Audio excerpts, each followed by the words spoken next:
o'clock. You know the drill. Hello and welcome back to a Conference League preview. This game, Legia Warsaw, the Polish side, 5th place in the Polish league, a team that we have rested players for, and I know people are going to say, well, he's done it because, you know, Palmer and Jackson have just come back from injury, and that's why he did what he did against fucking Brentford the other day, so, you know, it is what it is. Coming into this game, it's anything but a draw or a loss. So a win. It's as simple as that. It's as simple as that. Listen, 15 minutes, not 15 minutes, 5:45 kickoff. It's an early one. No one likes it, but then it's also kind of good because it gets it out of the bloody way. I just don't, especially after watching Arsenal beat Real Madrid 3-0 in the Champions League. Can anyone be bothered for this game? Can anyone actually physically be bothered for this game? I've looked around everywhere. The press conference hasn't happened yet, but the predicted lineup for this game in most cases is as follows. Jorgensen in goal, which is fair. You know, that's fair. Sanchez, he's been doing well. I won't lie. Sanchez has been pretty good in the last few games. Still had a couple of nightmares from time to time. But, you know, it wouldn't be Robert Sanchez without that. Do you know what I mean? So, right back, because of the quick turnarounds, you know, and can't have him playing 2 games in the space of a week. Reece James will not be starting at right back, I don't think. I think it's going to be Malo Gusto, much to the dismay of a lot of people, given the fact that Malo Gusto has had quite possibly, well, not even quite possibly, it is the worst season he's had at Chelsea so far. And a lot of people would argue that it is that he has been thrown about left back, right back, inverted, playing more of a central role sometimes, but very rarely, if ever. That's more so Reece James playing as a centre mid, but still, it's a world of uncertainty with regards to Malo Gusto. There's a lot of speculation caused by fans, of course. No real reports on where he's, you know, destined to be next season, but I have seen plenty of people say, would you sell Malo Gusto for 40 to 45 million pounds or euros if it meant giving Josh Achimpong the second, you know, the backup role for right back behind Reece James? And a lot of people say, yeah, I do personally think that people are jumping on Malo Gusto a little too quickly. You know, some players do have the odd bad, you know, not the odd bad season, but the odd bad game. His has been quite a few this season. So hopefully he can finish this season with a bit of a bang, you know, but truth be told, it has been pretty woeful.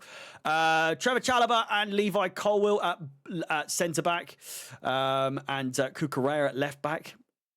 I'm just a spoiler for you. Most of these places are predicting that we're going to play our strongest possible 11. Now, given the quick turnaround between now and against Ipswich, I think it would be stupid for us to play as strong a team as they say. But I carry on. Enzo Fernandez and Caicedo in midfield, Palmer in front, Neto on the right, Sancho on the left.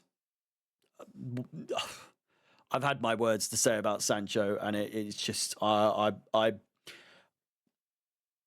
apparently, according to reports, we're going to give him. Obviously, naturally, we would, but we're only going to assess whether we want to keep him at the end of the season, which again is pretty self-explanatory that would be the case. But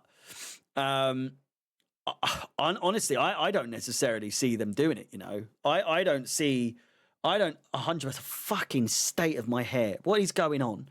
I don't 100% see Sancho playing for Chelsea next season. I think he's got a lot of proving to do. Reports are saying that he's happy at Chelsea still, and that you know, he can see his future at Chelsea. Fucking state. But we'll just have to see. We'll just have to see. I'm so unimpressed by him as of late. I really am. Obviously, Conference League is a different beast. We're going to see a lot of big performances from players, especially if we play like our strongest 11. That said, right, Jackson up top as well. This is that right. That's out of the way.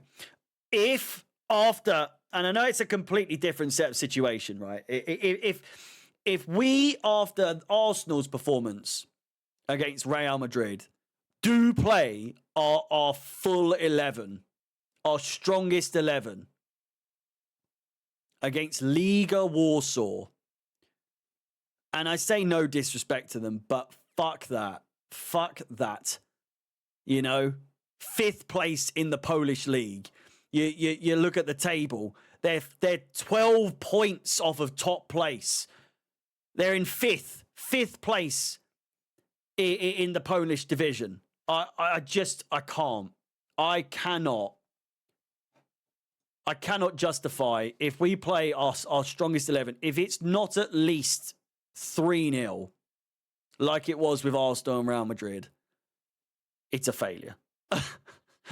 It is as simple as that. At the same time, it begs the question, and I know he came out and said after the game, I dropped Palmer and Jackson because they weren't 100% fit, blah, blah, blah. Fuck off. I can't be arsed with that. To then play them against this team instead of just, you know, play your beloved Nkunku. Play your beloved Nkunku in this game and fuck him off for the game against Ipswich. We need our best team against Ipswich to rectify what happened in December. We can't have any mistakes in the upcoming games. We have to have our strongest 11 for our Premier League games. Stop. Even if we somehow fucking lose to this lot, the focus should still be the Premier League for Champions League's sake. You know, if we win the Conference League, which we should, standing on our heads, if you look at the fucking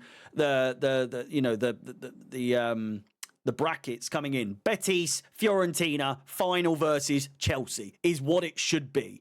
That isn't me being an entitled bullshit Chelsea fan. I'm just looking at the facts here. You've got Betis versus Jagiellona Białystok. You've got NK Celje versus Fiorentina. You've got Legia Warsaw versus Chelsea. And you've got Djurgården versus Rapid Vienna.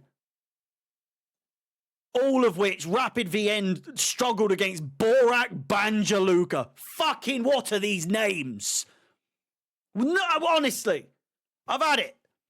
Playing our strongest 11 against this team would be criminal. And I know people were, you know, and it's like, well, you complained when he rested players against Brentford, and now he's going to do it if he does it. He's done it against Warsaw. You know, fuck off. You rest players for games like this, as in like you rest players in games like this. Oh, God. And I'm not even 100% convinced we're going to win. That's the confusing thing. That's the most devastating part of all of this, is that I'm not 100% certain that we're going to win. But we should. We should, for the love of God. Predictions for this game, 3-1. I see them scoring. I see them scoring, but fingers crossed. Listen, if it is one of those games where we batter them, make it 5, play a load of academy players in the second game, have 100% fitness for the semi-final, and we should be tickety-boo. Tickety-boo. With that said, I'd say a quick one. I've rambled for 9 minutes. Let me know your thoughts in the comments down below. Should we rest players? Should Nkunku start? I don't fucking want him touching a Premier League side ever again in terms of Chelsea. But I would arguably want him to start against this side. However, I will say, just to clarify, if we're gonna win this game 5-0, we probably do need to win our play our strongest 11. Let me know your thoughts in the comments down below. Please like the video, subscribe, hit the bell notification to be notified of any future content on the channel. My name is Harry. Up the Chels. And peace.